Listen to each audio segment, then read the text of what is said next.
Fala Nação! Seja muito bem-vindo ao nosso canal. Aqui é o seu espaço para ficar por dentro de tudo sobre o Mengão.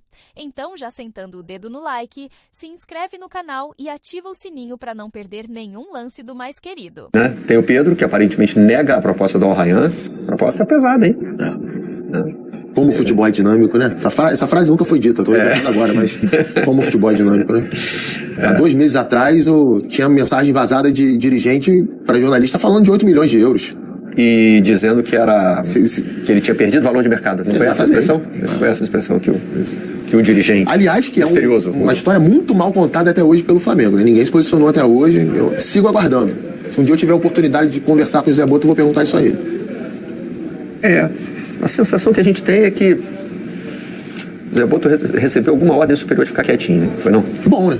Esse caso maravilhoso, porque assim, ele foi contratado pelo clube para profissionalizar o departamento de futebol. Se foi ele, a gente não sabe se foi ele, não tenho certeza, não ouvi da boca dele. Se foi ele que fez isso, é totalmente antiprofissional. É coisa de um dirigente amador. Para mim, inclusive, até suscetível a uma demissão. Um dirigente que faz isso, que comanda um futebol. Eu tô fazendo aqui só uma leitura de cenário, tá, gente? É porque tudo indica que foi, né? A gente não tem a certeza. Tudo indica que foi. E de repente ele sai de cena. Exatamente. Né? E, inclusive, o Flamengo dá uma guinada nos nomes ali pretendidos, né, no mercado de transferência, depois da não vinda do Mickey Johnston também. E vai muito bem na janela. Vai muito bem na janela. É a melhor janela para mim. Os jogadores que chegaram nessa janela pro Flamengo já viraram titulares do time. Sim. Né? Já estão incorporados. E até aquele que foi menos utilizado tem muito talento. Por uma posição que era uma carência. Uma posição não, um papel que era carente no elenco do Flamengo há várias temporadas, que é o reserva do Arrascaeta. Hoje o Arrascaeta tem um reserva de alto nível. Tem características próximas a dele. Ainda não foi muito usado, né, o Carrascal, mas... Em breve as pessoas vão perceber isso. Saúl, Samuel Lino, o Jorginho é dessa janela. É dessa janela. Emerson Royal, uma reposição interessante com o Wesley. E o Flamengo, assim, o Pedro, nesse momento, tem seleção brasileira no radar aí, com certeza. Porque o Pedro, quando machuca, quando tem o LCA, vocês vão lembrar, é numa data FIFA em Curitiba, ele seria titular com o Dorival num jogo contra o Equador. Ele era o 9 da seleção naquele momento. Aí ele tem a lesão, é uma concorrência muito grande hoje, né? Estamos vendo aí o João Pedro, o Richarlison, que é um cara de confiança que já trabalhou com o Ancelotti, é uma concorrência pesada. Mas jogar no Flamengo, se manter no Flamengo, talvez ser campeão da Libertadores do Brasileirão, mantém alguma chance. E pro Al Rayyan, sepulta qualquer chance. Né? Acho que isso também pesou na avaliação do Pedro. Vamos só lembrar que janelas se fecham, eu andei meio confuso com isso nos últimos dias, mas agora vamos ajustar isso. Janelas se fecham para chegar. Né? Você não pode mais contratar.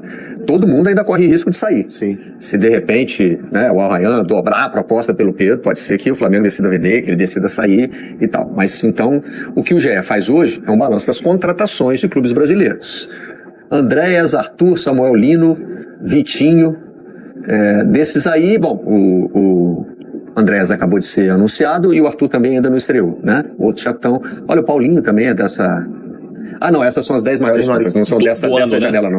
É porque assim, o ano no Brasil pega a nossa principal janela, né, que é a do começo, e a principal janela da Europa. Costumava ser uma janela muito mais de saída do que de chegada essa, né? Hoje em dia ela está mais equilibrada. Então, juntando tudo, você tem Vitor Roque, Danilo, Samuel Lino, Paulinho, Ramon Sousa, Carrascal, Arthur Cabral, Facundo Torres, Jair e Roleiser, hein? O Santos se colocando aí. Fora Flamengo, Botafogo e Palmeiras. São 4 do Palmeiras, 3 do Botafogo e 2 do Flamengo. Continuam aí dominando a janela. E o Flamengo tem ficado para trás de Palmeiras e Botafogo, né? Investimento, sim.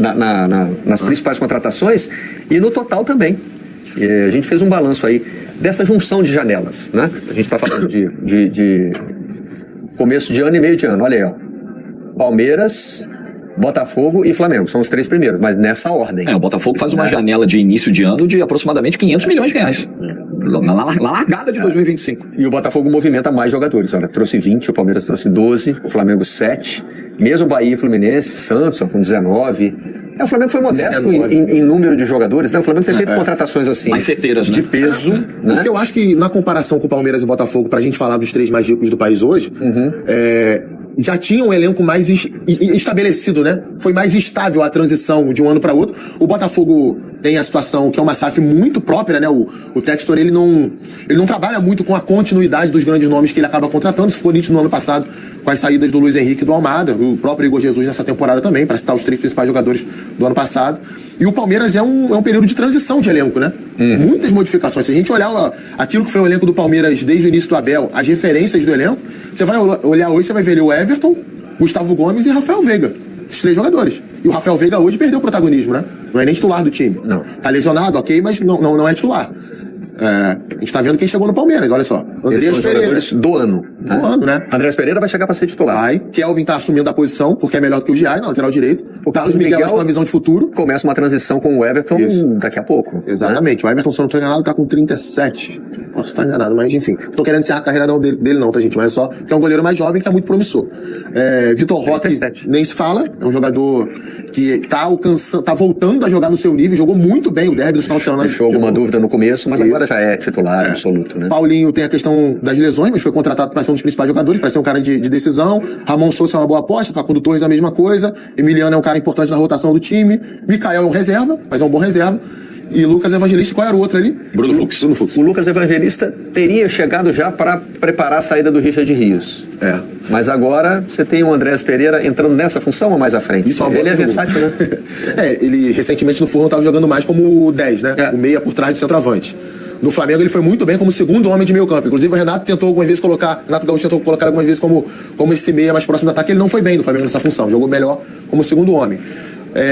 Cara, assim, se a gente olhar pro Palmeiras de hoje, e é um recorte muito curto, não existe esse 10, né? O 10, entre aspas, é o Flaco Lopes, que tem jogado um pouquinho mais recuado em relação ao Vitor Roque. Então tem jogado 2 volantes, Aníbal Moreno e Lucas Evangelista, ou Emiliano Martins e Lucas Evangelista, Maurício a partir da direita, o Felipe Anderson a partir da esquerda.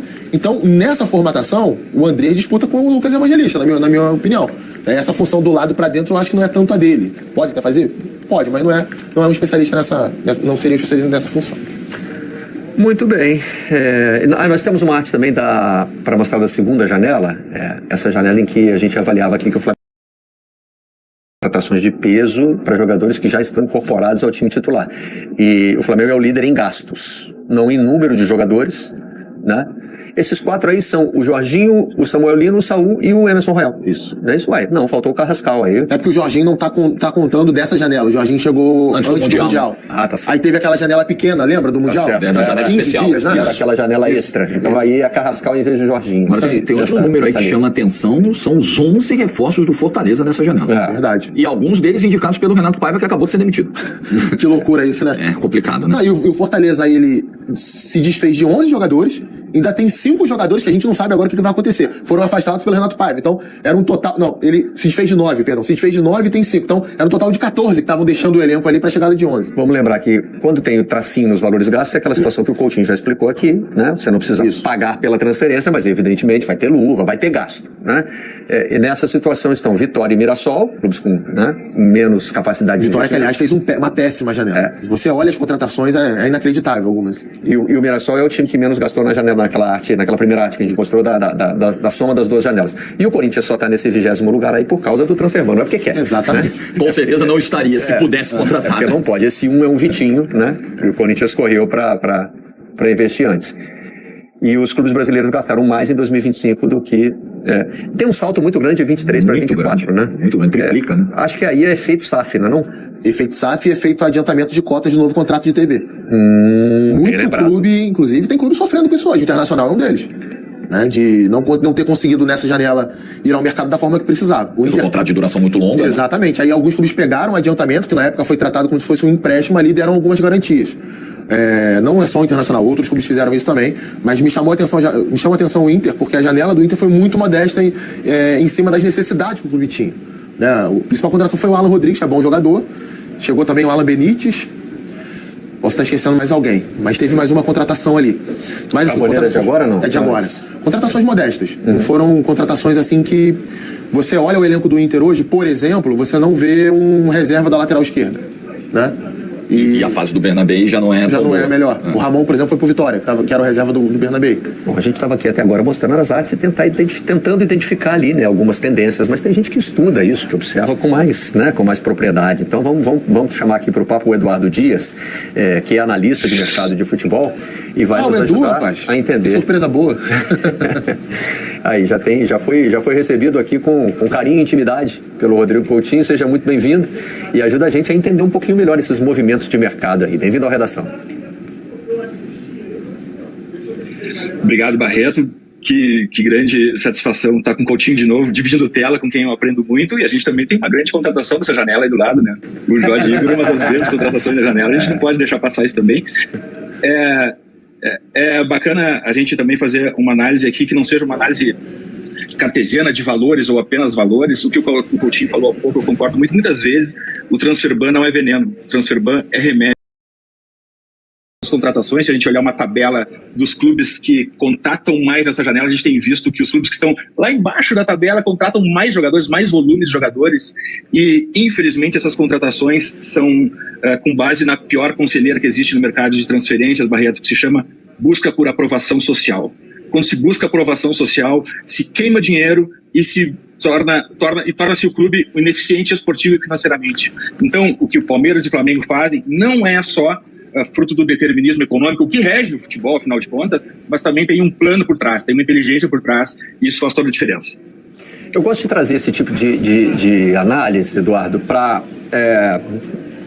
tentar fazer comparações mais comezinhas, assim, do nosso dia a dia, né? E é curioso isso, né? Às vezes você está numa situação econômica favorável, está ganhando bem, né? Não tem muita dívida, né? E aí você consegue fazer umas coisas, em vez de sair gastando que nem louco, você na verdade fica mais comedido às vezes. Você faz compras mais certeiras, né? E às vezes quando você está meio enrolado, aí parece que assim, enrolado e meio, né? Vamos embora, né? Vamos aqui fazer dívida, vamos gastar. Principalmente se não for seu, né? Quando não é seu, Será que alguém faria isso com a sua própria conta bancária? Às vezes faz. Às vezes faz. Às vezes faz porque acredita no futuro. Vou fazer uma dívida aqui porque lá na frente minha situação vai melhorar, eu vou dar um jeito, né? Mas é lógico que o dinheiro não ser seu aumenta esse grau de responsabilidade, né? E a gente tem visto esse tipo de movimento, né? Acho que a tabela deixa isso muito evidente, né? Permito. Se me permite, Barreto, um ponto importante aqui é que o mercado de transferências deixa de ser apenas aquela busca por aprovação social, o grande jogador a gente fala muito, né, o que lota aeroporto, e é uma ferramenta de crescimento esportivo. Hoje, esse jogo está sendo jogado com quem tem inteligência, com quem sabe que jogador comprar, que jogador desenvolver, e um ponto super importante, o Brasil tem muito a aprender com venda de jogador. Existe uma questão macro que se sobrepõe a todos nós, a questão cambial. O Flamengo precisa vender jogador, e toda essa listagem que vocês colocaram de compra de jogadores pelo Flamengo, por exemplo, é bacana também a gente comparar com as vendas do Flamengo, porque no final do dia o que importa é o saldo, é a balança comercial do que se vende e o que se compra. Isso faz parte também falar sobre o Palmeiras, a renovação do elenco que está sendo feita, e um exemplo muito claro disso, e a gente, se cair na redação do Enem falar sobre janela de transferência, a gente não vai poder deixar de falar sobre o Liverpool, que gasta $500 milhão de euros numa janela de transferências, mas também vende muito jogador, e levantando o capô desse mercado de transferências e olhando um pouco mais a fundo, sempre o mercado de transferências traz alguma informação a mais. E uma questão super importante que pautou essa janela foi a ida do Isak, do Newcastle, para o Liverpool. E essa ida do Isak deixa um ponto muito claro para a gente, que não é só dinheiro. O Newcastle tem dinheiro infinito, tem um fundo soberano da Arábia Saudita por trás. Por que um jogador que fez mais de 20 gols nas últimas 2 temporadas trocaria de clube? Porque o Newcastle não tem um diretor esportivo, porque o Newcastle não tem um plano, não tem um projeto, apesar de ter grandiosos jogadores no seu elenco, mas o CT precisa ser modernizado. E o Newcastle, com todo o dinheiro do mundo, ainda não está no mais alto. Isso, e não envolve só dinheiro, envolve plano, um projeto esportivo. E os clubes brasileiros que são o maior exportador de jogadores do mundo, são só o 8º, às vezes 7º em faturamento. Esse gap, esse delta entre o maior exportador e seu 7º, 8º em faturamento, na verdade é uma grande oportunidade para quem sabe jogar esse jogo do mercado de transferência. Então, mas de novo entramos naquela situação de que parece que quem não precisa, entre aspas, né, vende melhor. Ontem, acho que foi ontem no Sport TV News, a Joana de Assis estava fazendo uma conta, o Palmeiras agora vendeu o Thales e recebeu parte de uma venda do Kevin. Aqueles acordos bem costurados em que o clube ainda fica com um percentual, né? Não é só o... A venda do Kevin foi uma coisa excepcional. Eu lembro que na época eu comparei a venda do Kevin com a venda do Matheus Martins, que hoje está no Botafogo, mas havia sido vendido pelo Fluminense para o Watford. O Matheus Martins era da seleção sub-20, tinha mais minutagem no time profissional, tinha feito gols no time profissional e foi vendido pelo mesmo valor do que o Kevin foi vendido pelo Palmeiras pro Shakhtar, sem o Kevin estar na seleção e sem a mesma minutagem do Matheus Martins. E com o Palmeiras conservando parte dos direitos econômicos, né? O que é sempre uma negociação importante, porque aí você não ganha só o valor do clube formador, você também ganha, né, um percentual da venda. Somando esses dois, paga o Andrés Pereira. Não, isso... O que você está dizendo é fundamental, porque a gente fala de tudo arrumar casa. Pois não? Pensei que ele tinha pedido a palavra. O Coutinho fala um ponto super importante da minutagem. Vai lá, Eduardo. O Coutinho fala um ponto super importante. O Coutinho fala um ponto super importante sobre minutagem. A moeda mais valiosa do futebol não é o euro. A moeda mais valiosa do futebol não é o dólar. A moeda mais valiosa do futebol é minutos em campo. Essa é uma moeda corrente que todos os clubes têm à disposição, e se a gente colocar os jovens talentosos do Brasil para jogar, isso vai fazer toda a diferença. Outro ponto super importante na janela de transferências: identificar padrões, identificar qual o perfil de jogador que o Grupo City está comprando, de quem o Grupo City compra jogadores, Brentford, Brighton, o que esses jogadores, quais são as características, a posição, a idade, a função desses jogadores em campo.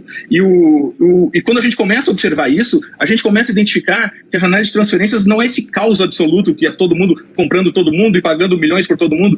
A janela de transferência tem padrões, e esses padrões, quando os clubes descobrem isso e começam a adotar no seu modelo de jogo a visibilidade dos atletas que são coerentes com o mercado para qual eles querem vender os atletas, faz toda a diferença. Modelo de jogo é modelo de negócios. E eu posso dar um exemplo muito claro sobre isso. Os clubes brasileiros começam a jogar de linha alta, precisam usar mais zagueiros para construir, os zagueiros precisam correr para trás, precisam ter conforto com a bola, e os zagueiros brasileiros começam a ganhar mercado. O Brasil, que foi super reconhecido pelo virtuose, pelo driblador, pelo goleador, começa a ganhar mercado também nos zagueiros brasileiros. Essa é a grande oportunidade de mercado para os clubes brasileiros. Dar minutos para jovens num modelo de jogo que seja coerente com o seu clube, que dê visibilidade para esses zagueiros, e vender esses zagueiros é a nova grande oportunidade do mercado. Queria até pegar esse gancho para mostrar a arte dos clubes que mais venderam e passar a palavra para o Jorge Igor, que já estava... Não, e é o que você disse, né? Parece meio assustador, até meio paradoxal. Caramba, mas quem não está precisando vende melhor. A gente tem uma ideia de que arrumar a casa... Você arruma a casa e o efeito quase que único é ter poder de compra no mercado. Mas é também poder de venda, como a gente está vendo aí, porque você não precisa vender no desespero. A gente está citando vendas do Palmeiras. A venda do Vitor Reis, por exemplo, foi um negócio excepcional, inacreditável. Só um clube estruturado como o Palmeiras consegue esticar a corda numa negociação para conseguir o valor que conseguiu. Clubes que precisam vender o almoço para pagar o jantar, como dizem, vão ter que aceitar, às vezes, o primeiro valor que vem. De novo, trazendo para o nosso dia a dia. Quando eu quero vender meu carro, eu vendo direito. Eu espero, vejo qual é o valor de mercado. Né? Se o Coutinho me faz uma proposta ruim, eu não aceito. Né? Se o Jorge Igor me faz uma proposta melhor, eu topo negociar. Agora, se eu preciso vender meu carro, muda de figura totalmente. Na hora que o Coutinho faz uma cena ali, ainda pede 10% de desconto. É isso. A sua postura na mesa de negociação é diferente. É isso, fala, Eduardo. Esse valor dos atletas, ele é uma construção também. Não é só o que precisa menos que vende melhor por uma questão de aceitar ou não ofertas, mas ele também é uma construção. Quando a gente trabalha com valuation de atletas aqui, se identifica a posição, a idade, as convocações para a seleção brasileira, os jogadores similares que estão sendo vendidos nos mercados, mas tem um ponto super importante que é a reputação de venda do clube. Quando o Flamengo faz uma venda do Gerson, por exemplo, aquele valor, ele vai ser transportado para as próximas vendas também. Então, isso precisa ser construído por um clube. O clube que está começando a vender jogadores agora, ele não vai fazer uma venda de 15 milhões de euros para o Arsenal imediatamente. Isso se constrói, eu vendo para clubes maiores, esses clubes maiores revendem para clubes europeus. Essa construção, ela é pensada, ela é trabalhada. Como eu falei antes, não tem caos, não tem aleatoriedade nisso. Então, esse ponto de valor é um ponto super importante, porque se o Flamengo está fazendo as melhores vendas, é porque ele construiu isso. Eduardo, muito obrigado pela participação no Redação Sport TV.